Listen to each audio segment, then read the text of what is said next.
Yes, you would. Okay, perfect. I am in. So do I have to let people in?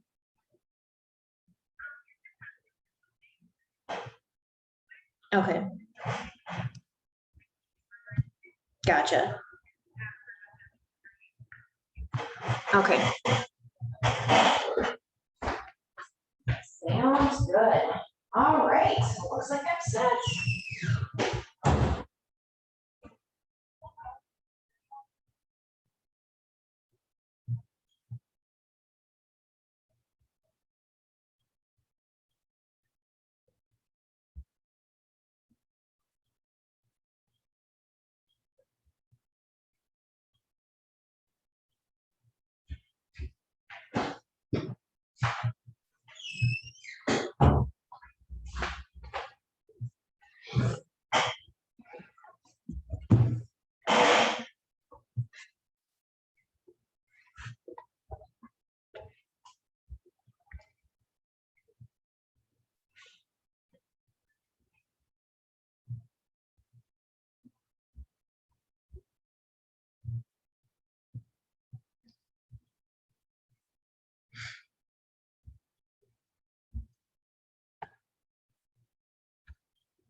Hey Angie, how's it going?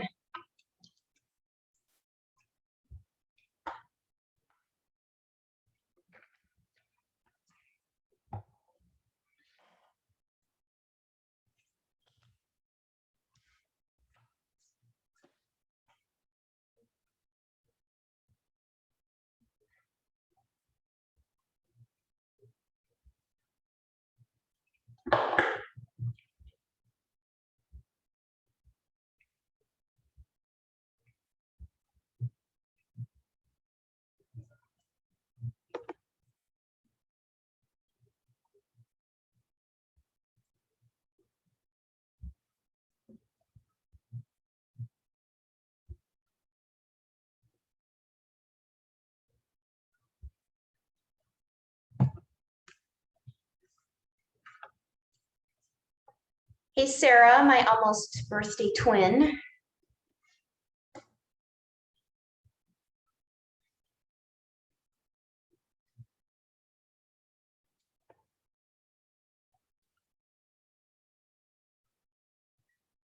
think I gotta allow you guys to unmute here.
Hi, Karen. I'm gonna keep my video off. Hey, looks like we got an all girls club here so far.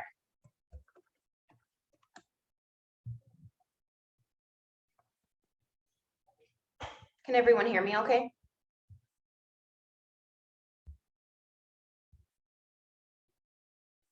Awesome. We'll wait a couple more minutes here.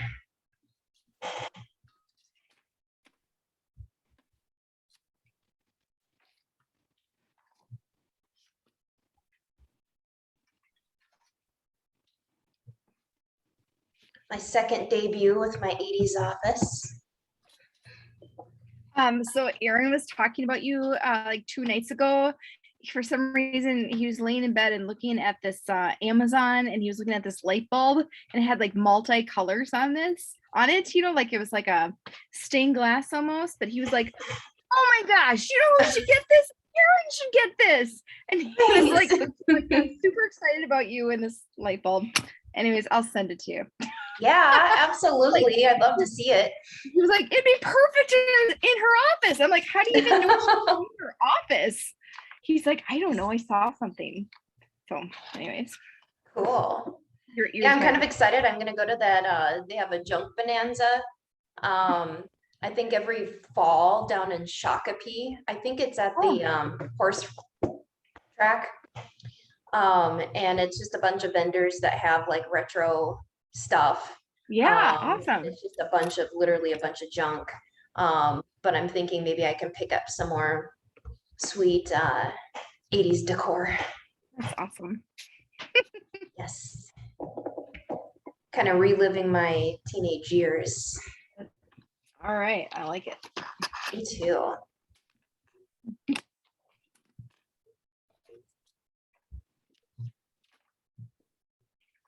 I locked my cats out, so hopefully you guys won't hear like the door rattling in the background. Let me in. They don't like to not be included in things, so. Awesome. And this is good practice too, guys. Thank you, you know, for listening in. I'm going to be starting as an instructor at Minnesota Realty School next month. Good for you. Yeah, thanks. Wow, congratulations. Thank you. That's Yeah, I'm pretty good. That's excited great. about that. Yeah.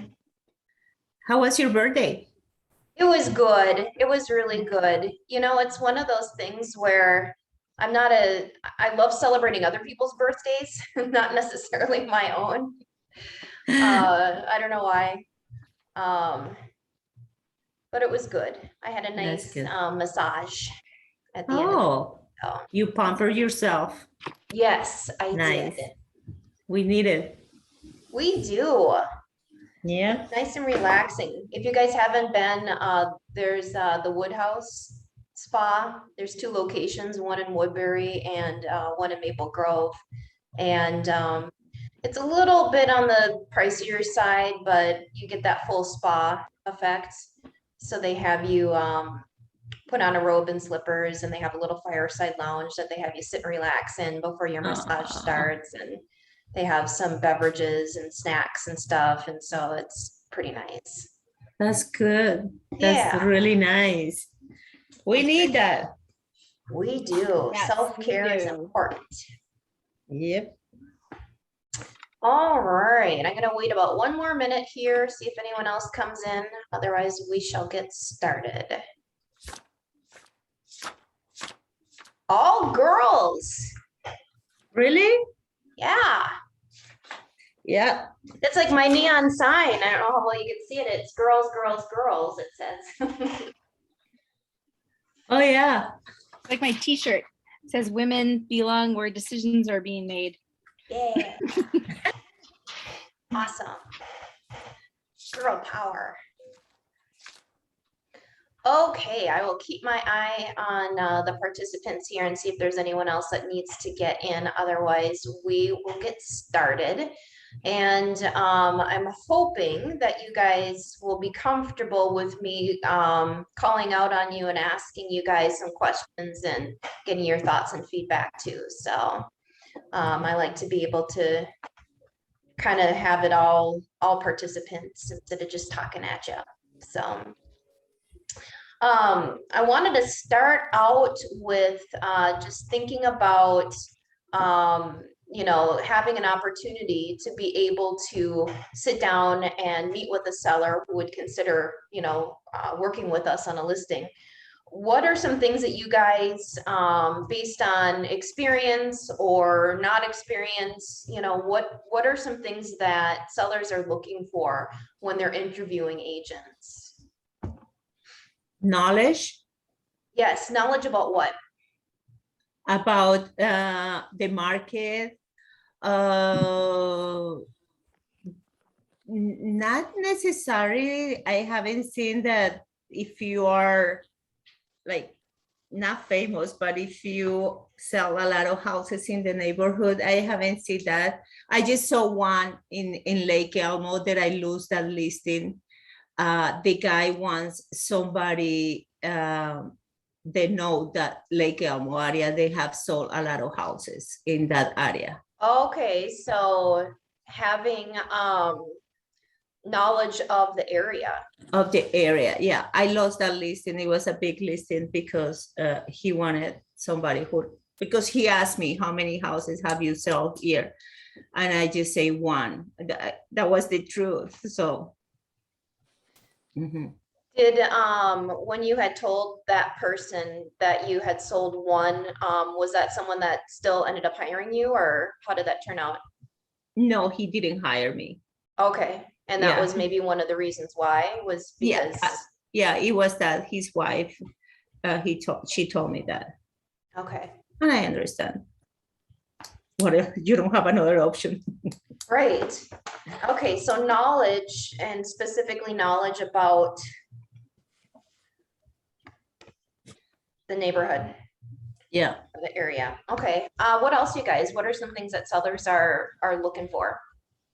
The bottom, I'm sorry. That's Go okay. ahead. So the bottom line, you know, like how much they're gonna get for the house, the net. Yep. They want to know the home Price. value and a net. Yes. Yep. What else are they wanting to know, do you guys think? I think someone to lead them through the process, to know Yep. the steps and to know what comes next.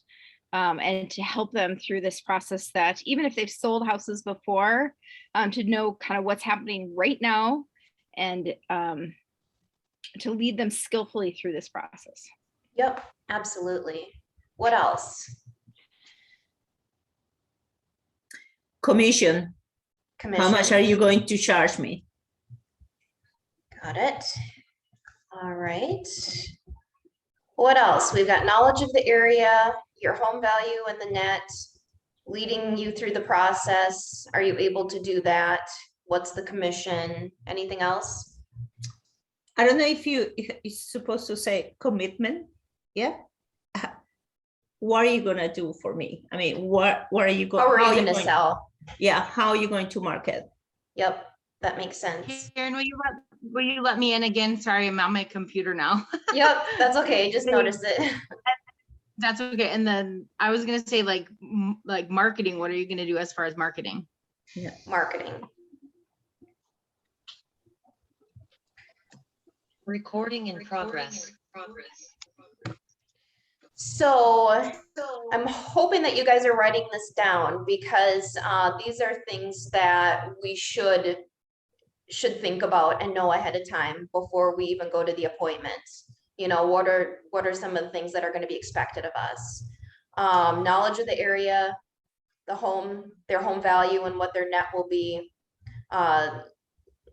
How are we going to lead them through the process? Can we lead them through the process? What is our commission? How much do we charge? How are we going to sell the property? You know, what are we going to do? What kind of marketing and so forth? Anything else?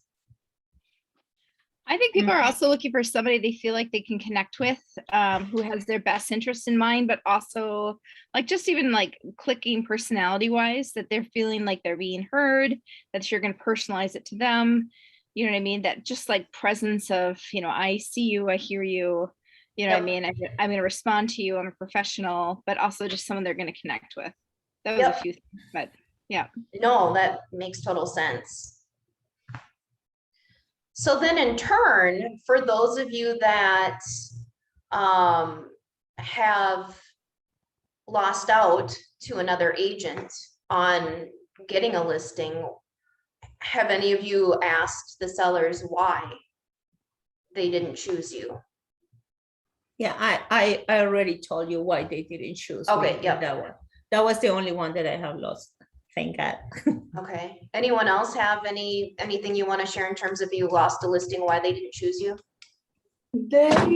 I'm sorry, they told me because the other realtor has more experience. More experience, okay.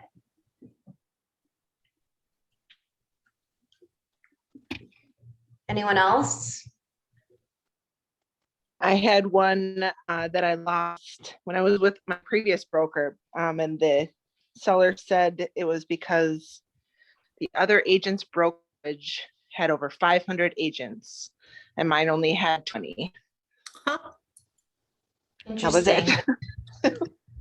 So they felt that maybe having more agents in the brokerage was going to give them maybe a better opportunity.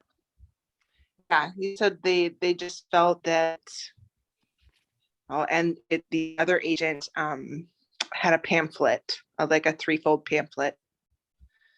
So I was like, I don't know. Interesting. I haven't done a Okay. 3-fold pamphlet since middle school. So I was like, but now I'm second. I might, incorporate that. That's how we learn. That's how we tweak. That's for sure. Trial and error. Anyone else want to share reasons why you didn't get the listing?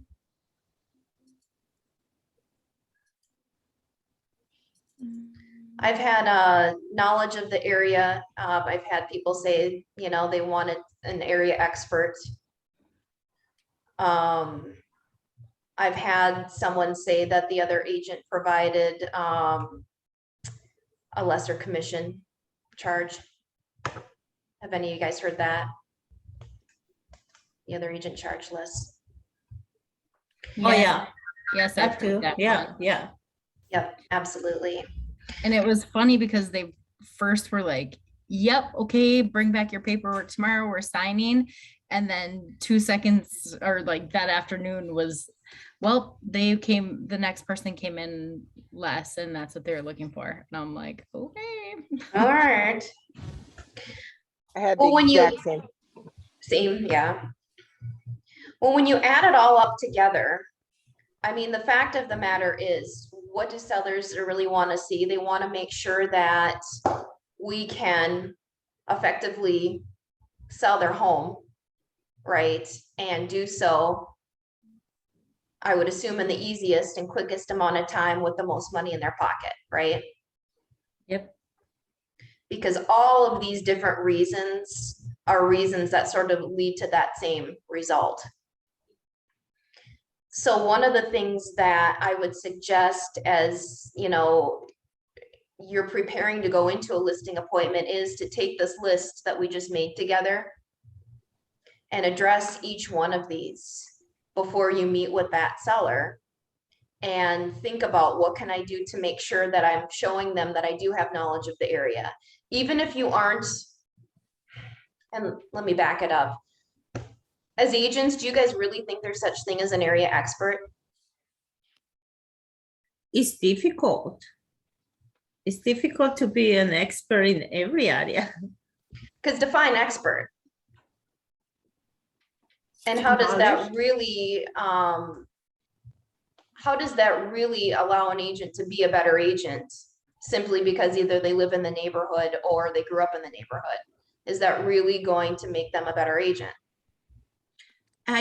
For me, that moment that I said, when you're selling a house, I mean, you don't need to be an expertise. When you are with the buyer, you cannot be an expertise everywhere, but you at least you have to know where are all the stores, or where they can, the schools, what kind of schools they have.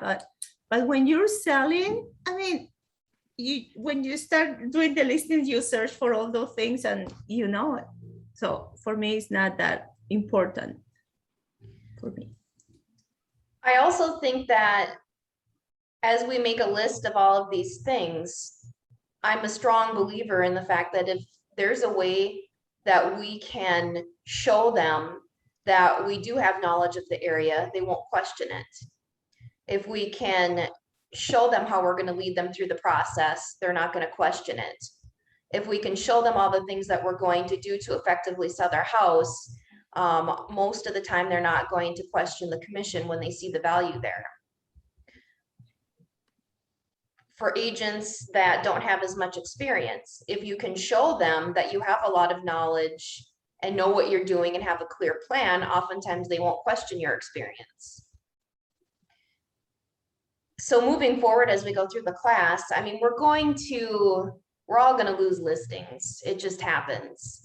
There's no foolproof way of getting through every single listing appointment and signing every single one of them. But the name of the game is to at least be able to get more of them signed and losing less of them if we can help it, right? Before I move on, is there anything that you guys are looking for in terms of what you guys want answers to by the time we're done with this session?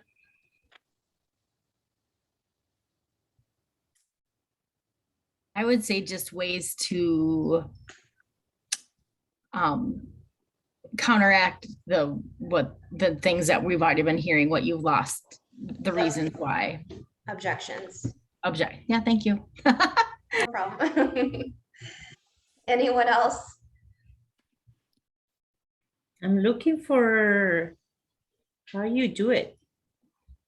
The process. Mm-hmm. I'm sorry, what was your question? The question was, what are some things that you guys are hoping to find answers to or get more help on as a result of the class today? Okay, thank you. Yep. Karen, I'm curious, and maybe I started a little bit late, so maybe you addressed it already, but what are your stats? What is a good, 75%, 85%? Like what are we shooting for number of listings taken per appointment? Sure. Well, I think it has everything to do with what your personal goals are. And so I guess I don't focus as much on the percentage of that as much as I focus on the goals that I have for myself for that year. I have a high D personality, so I don't have a tendency to think too much about, okay, I was just on 10 appointments and, I ended up signing 6 of them and, I really want to shoot to sign more. I just focus more on, okay, what did I get signed? What do I still need? And then, that means I got to increase the amount of lead gen that I do, to be able to get those appointments. So I don't know if they have any suggestions out there in terms of what we're supposed to accomplish in terms of, you know, those ratios. I just don't pay attention to it. I just am so laser focused on what I need for my own business that I just adjust accordingly. Does that make sense? Yep. Okay. Well, if anyone has any questions in the meantime, just stop me and ask. One of the things that I learned early on is I really want to have as much knowledge about what I'm getting myself into before I go on the appointment. All of this, by the way, is based on mistakes I've made.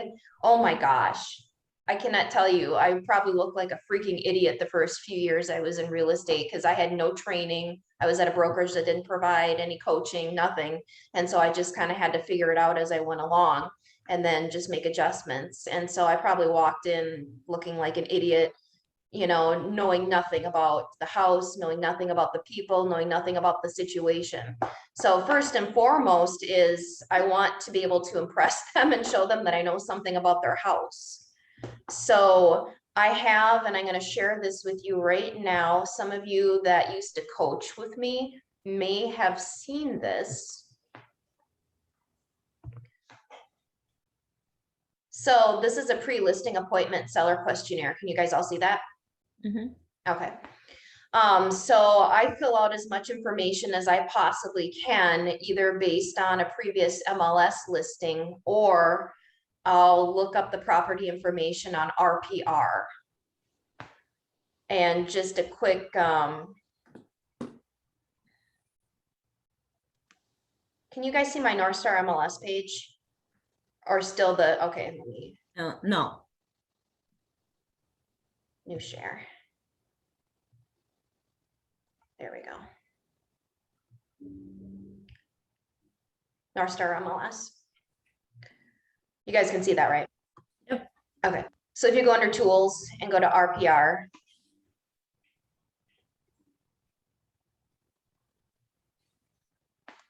You can pop in any address here. And if it hasn't sold on the MLS for many, many years, you can look up the property and it'll give you a pretty decent summary of it here. So then I'll be able to verify the homeowner, how many bedrooms, bathrooms, square footage, kind of basic idea of value. I kind of take that RVM by a grain of salt. And so I want to try and find out as much about the house structure wise as possible. Take a look at the picture and so forth. And so we'll go back to the pre-list questionnaire here. Bear with me a second.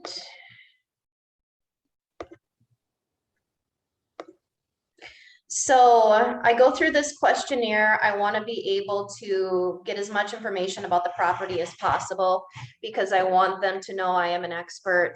I'm on top of things. And so I fill out the information about the square footage of the house and so forth. And then I actually give them a call before I meet with them just to confirm the appointment. And then I'll ask them other specific questions about the house. At that point in time, I'll just say, hey, I just wanted to gather some information before we meet. Can I ask you the basic age of your roof? Do you guys remember how old the roof is? Have you done any updates to the house since the last time you purchased it? If so, what? Some of the stuff I don't get as deep into. I used to ask, like, what are some positives about your home, negatives about your home? I do like to find out more about their selling motivation though. There are some people that simply, and I didn't realize until after I got there, simply just want a home value and they have no interest in selling. And all of a sudden I go in there all, you know, not salesy, but all, you know, motivated and crazy and talking about what I'm going to do to sell their place. And then all of a sudden find out that they're not even interested in selling. They just want a valuation. And so then it's kind of embarrassing because it's like, okay, I could have cooled my jets and I, you know, kind of came in there a little too hard. So I want to find out, you know, are you interested in selling? And if so, why? Why are you thinking of selling? When would you like to sell? What factors could get in the way? of you selling? What's your plan? Where are you going? Who are the decision makers? Are they gonna be at the meeting? I wanna make sure that if we do meet, that everyone that's involved in making the decisions are there.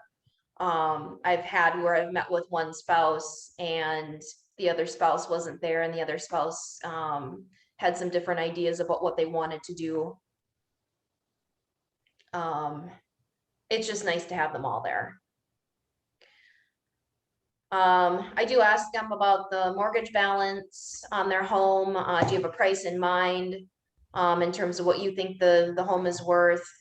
Do you have any other debt or second mortgage lines of credit? Would you be ready to sign paperwork and ready to commit to an agent? And I can send a copy of this to you guys if you'd like. Just you can shoot me out an email. I would love to. Yeah. Any questions about this? So basically, I go through those questions. I want to be able to figure out their motivation, draw a map for myself in terms of what I'm going to be looking at when I get there. And it also helps me because I want to be able to do a quick CMA before I go to the appointment, just to get a ballpark figure in terms of what the home value might be based on what they're reporting to me.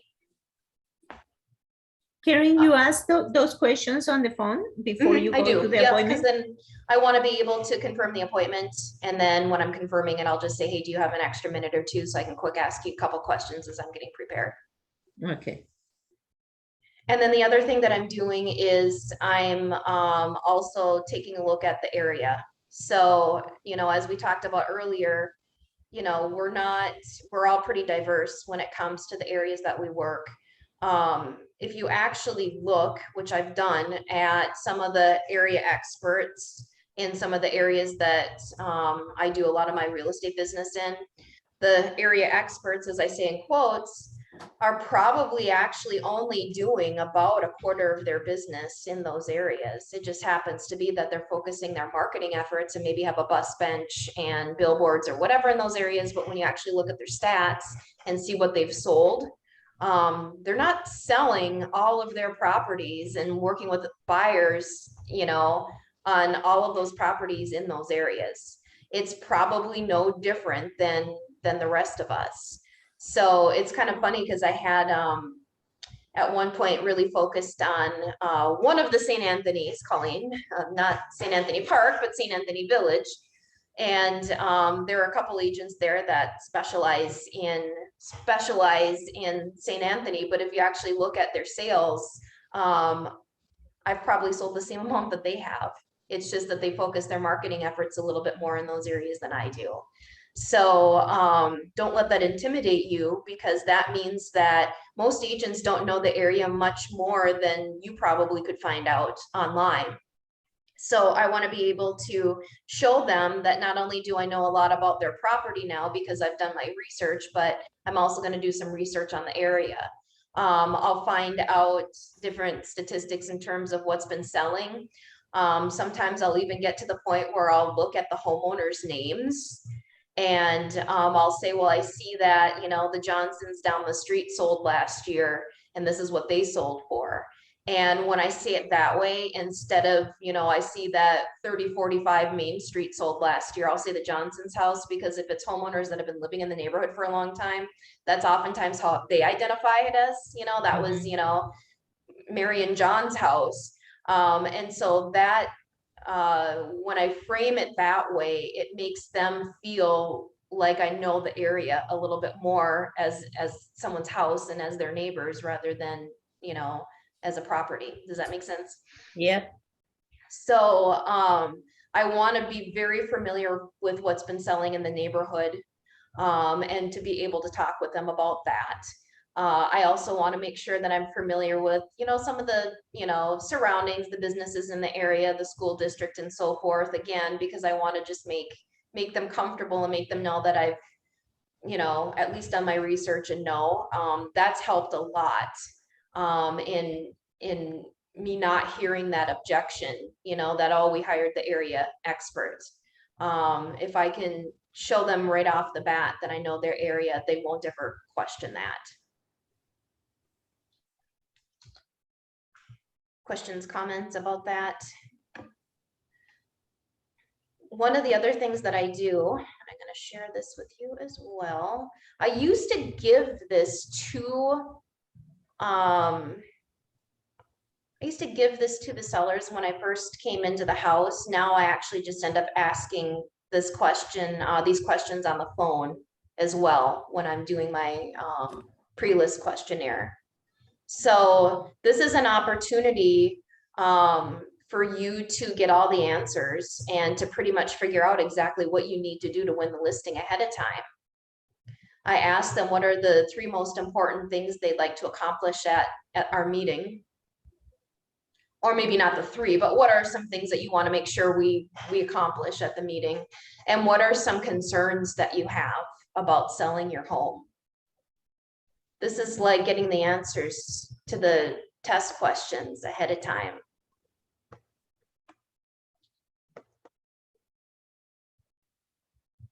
So for example, in the first question, Mhm. what are the most, the 3 things that you look for in their meeting? What are the most common things that they answer? Usually they'll say, well, we definitely want to know what's happening in the market right now. We want to know if there's anything we need to do to prepare the home for sale. And we want to know what our bottom line is going to be. We want to know what the home value is and what our net is going to be after selling fees. Those are usually the 3 main things that I hear. Okay, so for that one, the last one, do you always bring the seller's estimate sheet prepared or no? I'm sorry, what was, I didn't hear the first part. For the third question that they, Yep. for the third answer that they do you prepare the seller's estimate sheet in your listing appointment? I do. A lot of agents don't. It's 50-50. I want, we all have good reasons why. The reason why I do, and I fill it out when I'm sitting down with them after I do the CMA. I do that net sheet because I want to make sure that that bottom line is going to work for them. And I want to make sure that they're realistic about the fees and the price. Because if the answer is no to any of that, then it's probably not going to be a listing I want to take. So doing that net sheet helps me qualify as well. And so a lot of agents don't do that. They don't do a net sheet. They'll wait. And I've actually won a listing simply because I was one of the agents that did want to do a net sheet. Sometimes agents don't want to do that because they don't want to give everything, all the cards away, or they don't want to provide that type of service until they actually get a commitment from the client. It does me more of a favor to do it. I've had circumstances where I've sat down with sellers and we went through the net sheet and the bottom line wasn't anywhere near what they thought it was going to be in terms of, you know, they were hoping for a lot more. And so then we would have a further conversation about the market and the values and so forth. And it turns out that not only did they not hire me, but they just chose not to sell the house. And I want to get that clear right off the bat because I don't want to, their motivation has to, my motivation matches their motivation. So I want to make sure that they're realistic about the price, that they're going to feel at peace with what that bottom line is going to be. I also want to make sure I find out what are the most important things they're looking for in a listing agent. That's pretty much them telling you right there, here's what you need to do to win the listing. I just make sure to do all that. And just about every time, you know, I sign it because I know what they're looking for. I don't usually ask that last question anymore. Are you considering the agent that you used to purchase their home? Why or why not? What I do ask though is if it's a situation where they had listed it already that year and it was canceled or expired, I'll ask them, you know, what happened and what did they like about that experience and what did they not like about that experience working with that other agent. And that's also giving me a lot of information in terms of what I need to do and not do to win the listing.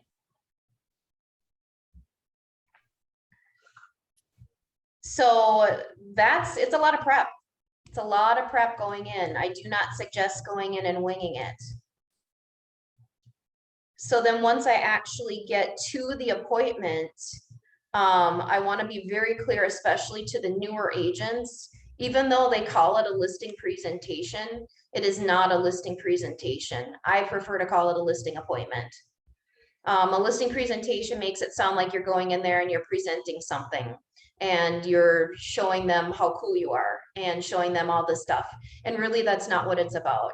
What it's about is, like Colleen had said earlier, making a connection with those people and having a conversation, and within that conversation, showing them that you have the knowledge and you have the experience and you've got what they're looking for. And it's not about showing them a presentation about it. It's about having a meeting and having a conversation and really finding out more about them and making it about them and not about you. One of the phrases that really resonated with me early on with a Keller Williams agent that I had attended a class with is, he said, when you go to a listing appointment, be interested, not interesting.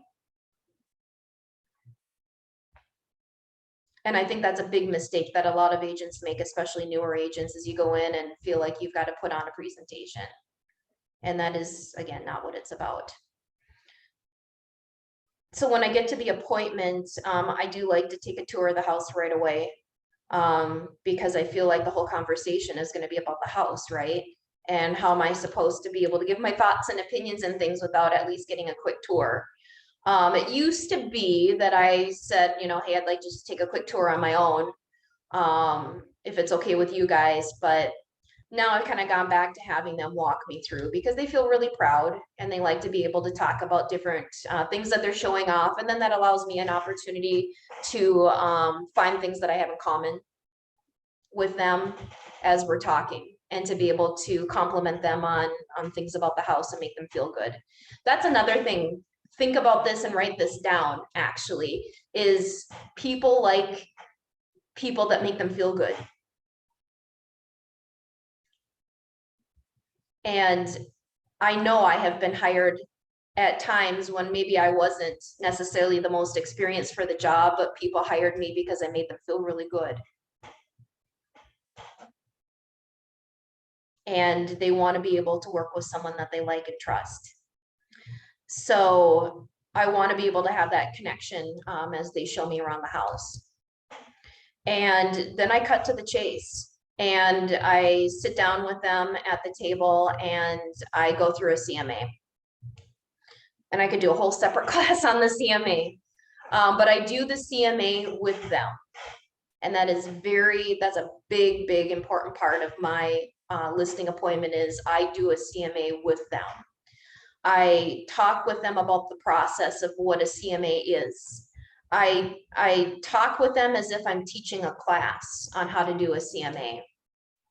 I want them to buy into that home value as equally as I am. We're discovering together.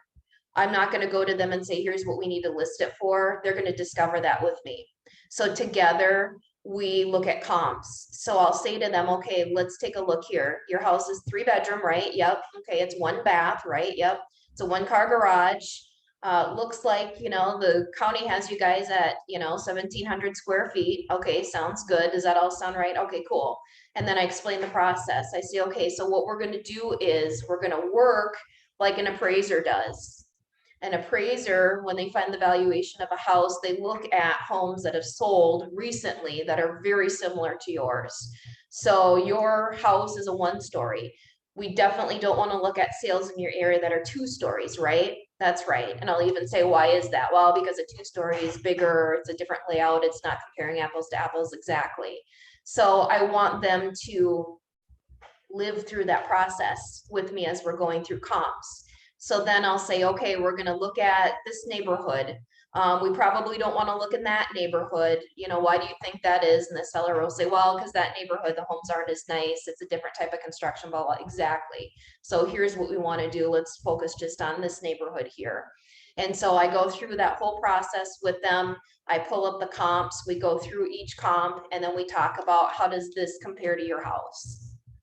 And I usually start at the highest. I usually get to the point where when we pull up the comps, we'll probably have maybe about, if we're lucky, 10 to 15 comps. And I'll always start with the highest price comp, even if it's completely out of the realm of what I think we should even be listing it for.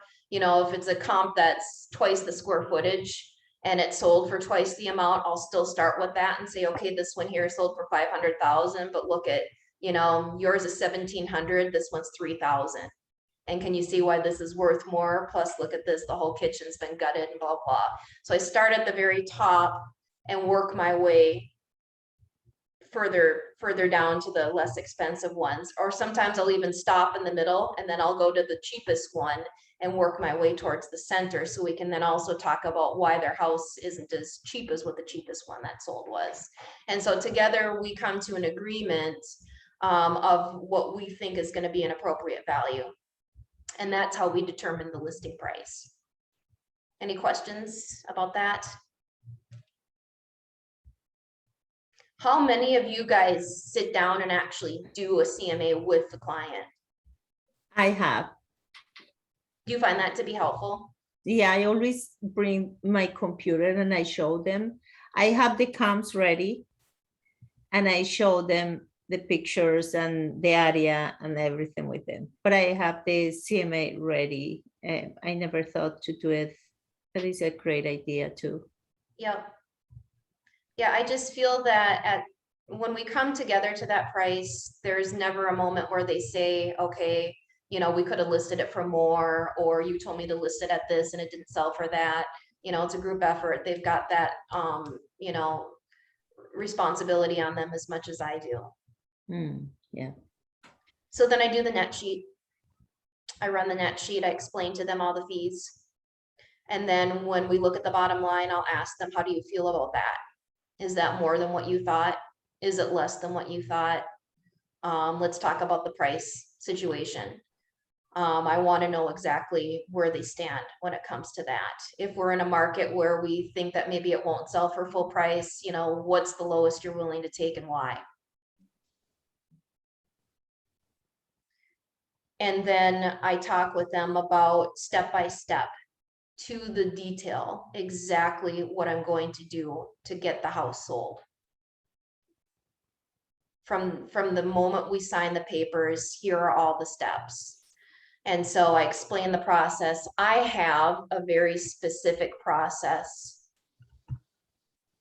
And I highly suggest that you guys have a specific process as well and be very clear about it. So I have a listing packet. I don't use it anymore. It just becomes fluff. And I just stopped using it. I have taken sheets out of it and referenced them when I'm sitting at the appointment, because I've realized that with that listing packet, I used to have it delivered and sent to them ahead of time to review. Most of the time, they're not reviewing it. So I've just decided I'm gonna be just quick, concise, get to the point at the meeting and not waste any time. So I go through my marketing plan. I talk about the steps that we're gonna take from the moment they sign. Here's what it's gonna look like. We're going to have a stager come in. The stager will be scheduled privately between you and her, whatever you guys wanna, you know, set up, you'll do that. She's going to give you a list of suggestions. Then it's going to be up to you, seller, in terms of how long you need to be able to do that staging. And then let me know as you're getting closer, because then we're going to need to get the professional photographer in. And I like to be able to get those photos taken at least a week in advance. And here's why, because I have a 10-day marketing plan. And so when pictures are taken 1 week, then that following Monday, we're going to start the pre-list marketing. All of my listings go on the market on a Friday. So what you're going to expect is showings Friday, Saturday, and Sunday. And in this current market, we've been setting a deadline ahead of time for Monday at 5 p.m. If all goes the way that it should go, we should have offers as of Monday at 5 p.m. and we should be sold that night. There are circumstances where that might not happen, and we'll talk about that too. But for now, here are the different things that we do each day specifically. And I go through each one of these, which I won't necessarily go through step by step with you guys, but you can kind of see, you know, each day what we do. And then I talk about a little bit about what the offers might look like. And I talk about appraisals and how, you know, there's a chance if we get multiple offers and take a higher offer, then it might not appraise. And here's how we handle that when we get the offers. We can negotiate appraisal gap guarantees. We can, you know, ask them for, I just go through the details of that. One of the things that had gotten me to win a listing recently was that I talked all about the details of this step by step and what the offers are going to look like. And not a lot of agents actually went through each step of the way and what I'm going to do to help choose the best offer, negotiate the best offer. And a lot of the agents just kind of came in and brushed over this. So I've been hired simply because of the detail that I've gone through in terms of exactly what I'm going to do, what the plan is. And I talk to them about it as if they've already hired me.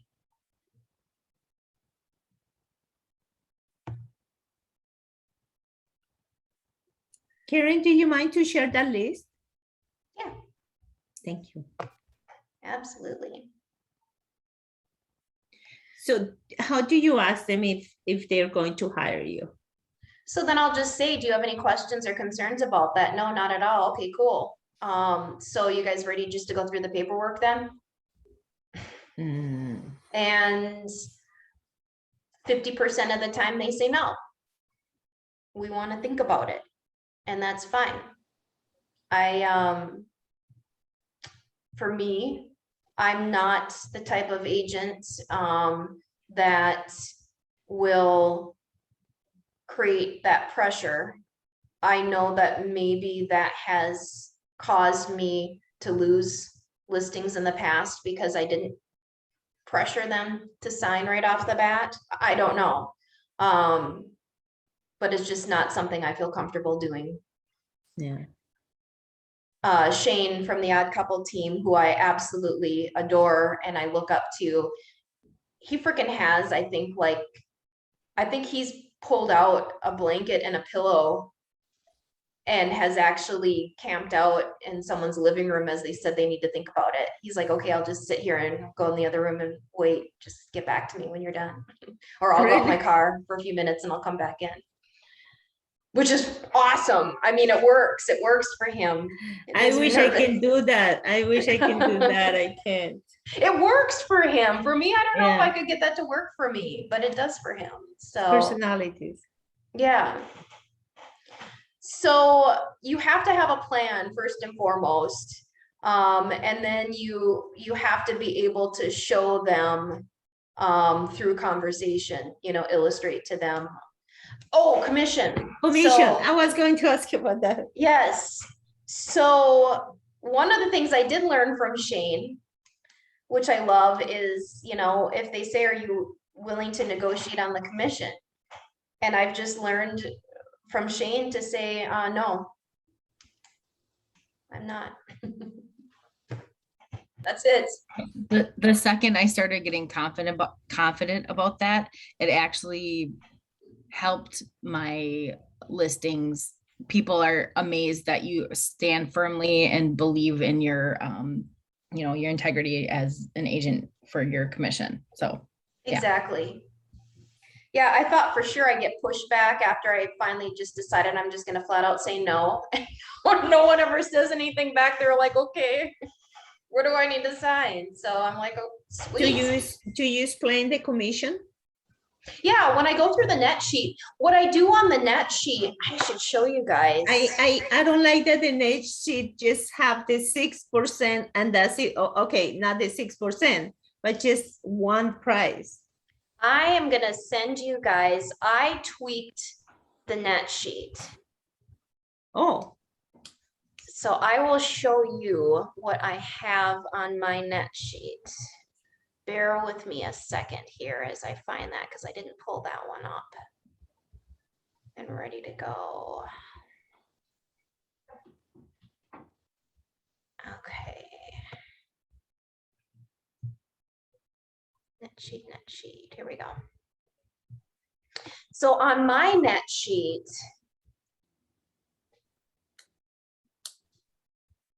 I have the commission split into the buyer's side and the Oh. seller's side. And so when I go through that commission, I explain to them that the commission is actually split this way. And I explain, and I have to be careful, and Lynn's very particular about how we explain, you know, how this commission goes. So I'm very careful about what I say with the buyer side commission, and I'll say what buyers agents are typically expecting to see, and this isn't necessarily a set standard, seller. This isn't something that you know is set in stone, but what buyers agents are typically used to seeing is 2.7% commission.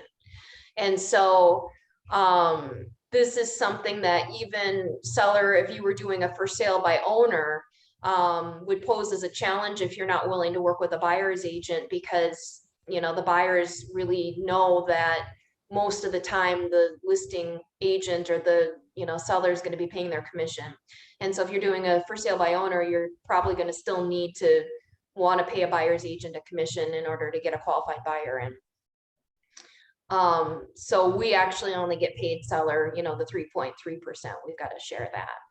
And so when I have it split out that way, I've had a lot less questions. Mm-hmm. That's So- a good idea. Yes, absolutely. This also gives me the opportunity when I go through this net sheet to ask about special assessments, any other mortgage and payoffs. I just had one recently where I wouldn't have known until I was going through the net sheet. That's when the seller told me that she had some judgments and some unpaid tax liens. And I've had the opposite happen to me where I didn't ask that. And all of a sudden we get to the closing and all this stuff starts showing up in title. And the seller's like, well, you didn't tell me, that I'd have to be paying this and this and this. I didn't think that would be attached to the house. Oops, not good, not professional. No. Based on some bad experiences, I've learned right off the bat when I go through that net sheet to double and triple check. Like, do you guys have any lines of credit taken out on the house? Do you guys have any assessments that you've been paying off? Do you have any liens, any unpaid taxes, any judgments, credit cards, anything that could pop up? Because a lot of people don't realize that. Yeah, Shelly, I can send those documents to you guys. Thank you. Actually, if you guys wouldn't mind, could you email me if you do want the documents? Because I don't want to send them unless you want them. It's KarenCollins@kw.com. And then I can just forward those to you. So that net sheet's powerful, in many ways. And it also does help with the commission situation. One of the other things too, if people do push on the commission, is I'll say, I can certainly, I have the ability to change the commission to lower it, but then that means that we would probably not be able to do a lot of the stuff that I was talking about today, because then I won't have the funds to be able to pay for a lot of that stuff, because my commission is based on, how much money I'm actually putting into the listing. I have to, have money to be able to do that.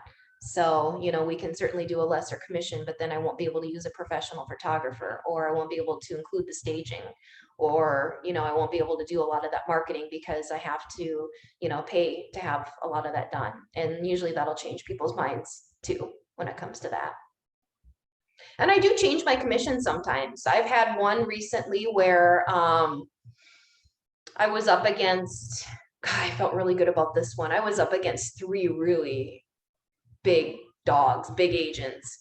And I don't even think I knew it at the time. I knew I was up against some agents, and then I finally asked her who the other agents were, and I was like, oh my gosh, I can't believe that. But couple of the main reasons why I won that listing was, number one, she was the one with all the judgments. I actually went ahead and got a hold of my title company proactively and got answers to their questions right away. Whereas the other agents weren't willing to do that until after they would sign with them. And it was so easy for me just to go and quick ask the questions. It didn't cost me anything. It didn't cause me any extra time than a couple minutes to get the answers. And so I was willing to get some answers for them right off the bat about it. And then they were going to be buying up in northern Minnesota. And so I had gotten a hold of someone up at the Brainerd Baxter office, and basically had said to the clients, I will reduce my commission down by 1% if you sign with my affiliate up at the Brainerd office, because I knew that I would be making up for that extra commission on the referral that I would be getting from that agent up north. And so it was a wash for me, and it worked out great. And that's what got me to win the listing.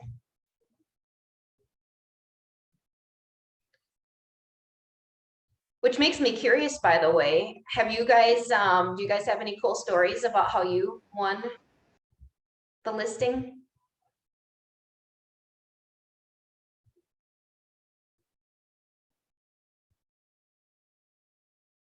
Anyone? Hey, Karen. Hey, Angie. So I don't have a super cool story. I just have a question for you regarding Yeah. cutting commission, because we actually encountered that recently. And I just, going back to what you said, like if we cut it, then I can't do professional photos and I can't do this. And it almost feels like you're making your job harder and stacking the chips up against you, because you're taking away all of the things that you know work. And so I'm just wondering, like, if a seller is like, well, fine, I don't need professional photos, I don't need this and that. Like, how do you market that? It's really hard for me not to do what I know is the best, I guess the best job possible. If Exactly. that makes sense. So if they say, well, I guess I don't need those photos, or I don't need this or that, and it's like, okay, then I can't promise you the same results. Okay. You know, if And you're okay that's- with not having those photos, are you okay with having less showings? Are you okay with selling for a little bit less? Okay. And there are circumstances where I've sold homes as is, you know, vacant houses. I've got one coming up, in fact, that's vacant, and it's, you know, not in the best condition. And so I'm not going to do as much as I normally would, because it's kind of an as-is sale, and the seller just wants to get it off their hands. Right. So, you know, if that's the case, fine, you know, I'm happy to discount the commission, you know, if that means that I don't have to do as much. Yeah, I'm just coming off of this kind of crazy seller's market. I'm finding more people that are like, we don't need to do this because it'll sell, and just kind of more of that attitude. So I just wanted to pick your brain a little bit about that. So I really appreciate it. Yeah, no problem. Yeah, like I said, it's like, well, everything that I've explained to you, you know, with all the marketing and stuff is going to be based on all these things that are included with that commission. If you're okay with taking a little bit less or having different results, you know, then fine. You know, I just want to make sure that the expectations are that we might not be able to net as much as we had originally thought. Exactly. All right. Thank you so much, Karen. Yeah. No Karen, problem. I had one that I won, but I don't feel proud of it. That this guy have already talked with Redfin, and Redfin, the commission was 4.5. And he said, and a friend of mine referred me to him, and he was ready. He was, I mean, and his house looked like a model house. It was just him, that's it. So his house was beautiful. So he said, if you're willing to take a 4 he was so directly, he said, I know the process. Are you willing to take 4.5 just because you're a friend of Adriana? I say, yes. I didn't have to do anything, you know, the stage and nothing like that, but I took professional photos, I didn't care, and but I still give I always give the, oh no, yeah, I always give the 2.7. Yeah, I always do.